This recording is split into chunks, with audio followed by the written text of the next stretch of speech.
Hey, what's going on, guys? This is Bryce back again with another video.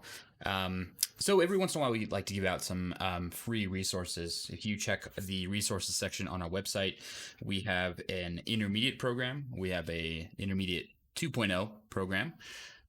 We have a beginners program, and all of these are responsive. They have inputs. You can run them multiple times. There's extensive FAQs.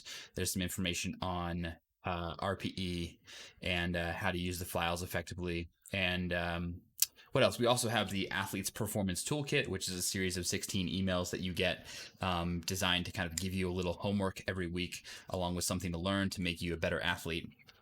Now, on the back of Joe Stanik's most recent video on how to do acute weight cutting for competitions, we're releasing what we normally had as an internal document only, and that's a file to help you make weight for competitions better.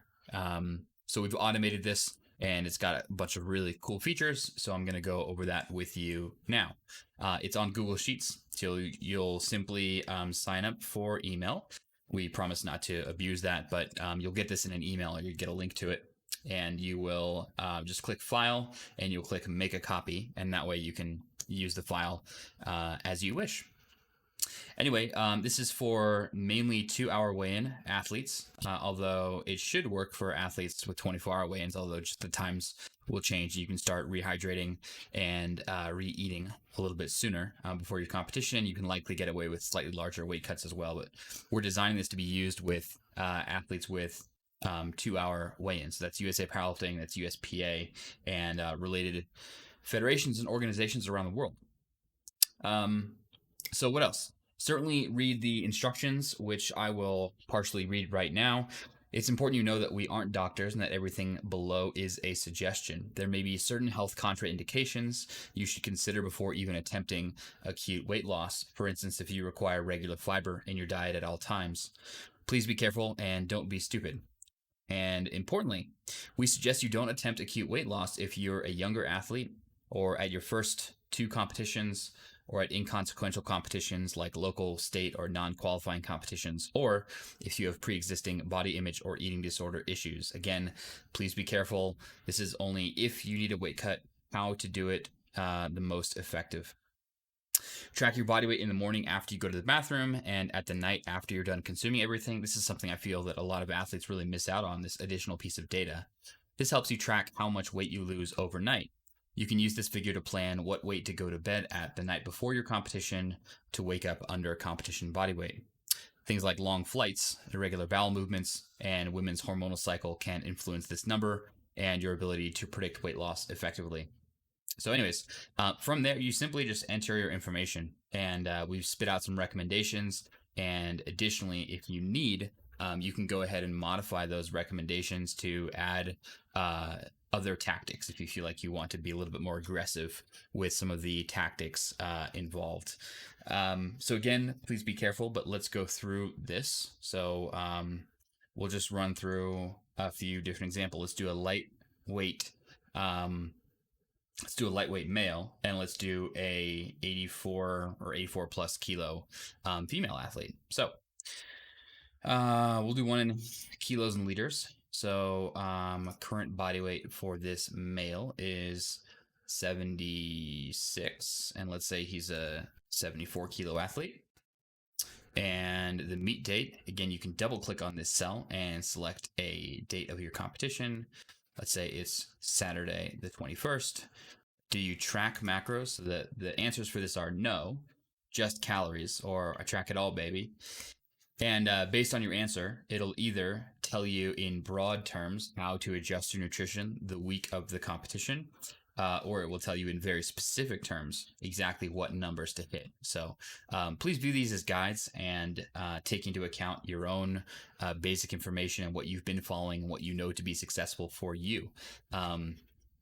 Based on that nutritional information. But let's just say just calories for now. So this athlete's consuming 2,600 calories per day, and they're in the 74 kilo weight class. So we can just go down and select that. This does show the 2 new women's weight classes for USA Powerlifting. So those are here. And then average water intake per day in liters. Let's say it's 3 liters. So like 3/4 of a gallon kind of thing. So 2 kilos to lose. And then the redder this middle cell is, the harder it's going to be to make weight. So we have on the left side your low end for acute weight loss, and on the right side your high end for acute weight loss. I think I've set these ranges at 1% to 5% here for a 2-hour weigh-in. So those will give you your ranges accordingly. And as we scroll down, this is the section for which methods to use to cut that 2 kilos. So these are ordered in low effect on performance to higher effect on performance, more or less, maybe some slight changes here and there. And in this case, for this particular sample athlete, we have basics, which is dropping creatine, and then slight adjustments to sodium intake. We have gut content manipulation, that is fiber and food choices. And then after that, we have cutting food and water moderately early. So if you weigh in at 9 a.m. in the morning, you would cut food and water out at 7 p.m. the night before, just to give yourself a little bit more time to evacuate your system from both ends. And then water manipulation and macro manipulation and liquid diet are suggested for this particular athlete. And you can see the rest of the suggestions there that aren't selected. We have mild dehydration methods, severe dehydration methods, and finally cutting food and water a full 24 hours before your weigh-in. If you'd like, you can use this left column here to click on other options. So maybe I just want these other 2 options added. You can certainly do that, and it will just add them to the protocol down below. Please note this note: avoiding GI distress, like ice cream if you're lactose intolerant, or spicy foods. And basically, we just want to have a normal, calm week of foods, assuming the protocol is followed. So we'll just progress from left to right as you head your way into competition, abiding by all these suggestions here. So in this case, we gave calories, and it used that calorie information to come up with some macros for you. And in this case, it looks like we are dropping carbs as we head toward the competition, as we raise fats. Since fats are more calorie dense, we're reducing the amount of food bulk that we are taking in. So that's what that macro manipulation is doing. We're increasing fats as we are decreasing carbs up until the weigh-in. Below that, there's the suggestion for a low to no fiber diet to reduce food bulk in the stomach and aim to eat the smallest possible volume of food while achieving the calorie intake that we have suggested here. As we get closer to competition, starting on Tuesday, we start a liquid-only diet, things like protein powder, juice, ice cream, meal replacements, etc. And since we're not really taking in any solid foods, we're reducing the food bulk even more, while keeping calories, so we keep up overall energy and recoverability, assuming that we're actually trying to peak and perform well.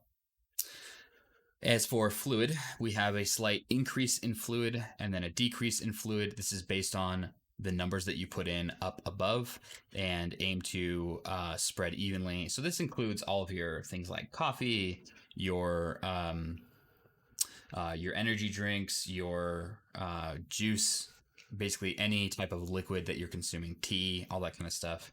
Some slight sodium manipulation as well under that, more in kind of general broad terms. We get a little bit more specific after you weigh in, and then discontinuing creatine use as well. So you weigh in, and this gives you some suggestions for what to do around your weigh-in, and specifically what to do right after your weigh-in, and what to prioritize and when. So a very useful tool. Let's go up and do one more example. And let's just say that this is, I track it all. So we're going to say this athlete started off with 50 grams of fat, with 275 grams of carbs, and 135 grams of protein. Calories here will auto-calculate as well. And we'll keep the same meet date, because why not? And in this case, we will do pounds. And we'll say this is an 84 kilo lifter, and they start off at 195, let's say. So we're on the high side here of how much to drop. So it's going to suggest all methods. And you can see as you influence this number here, it changes the amount of recommendations it gives you. Whoops. There we go.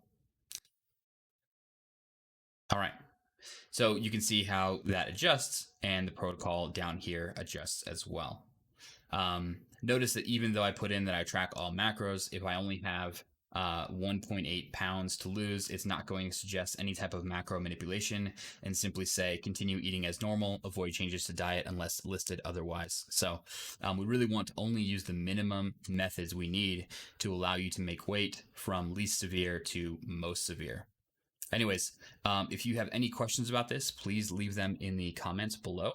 And then in order to sign up, please click the link in the comments below. And I look forward to you guys making weight for your next competition and having better performances because you did it as best as possible. All right, take care.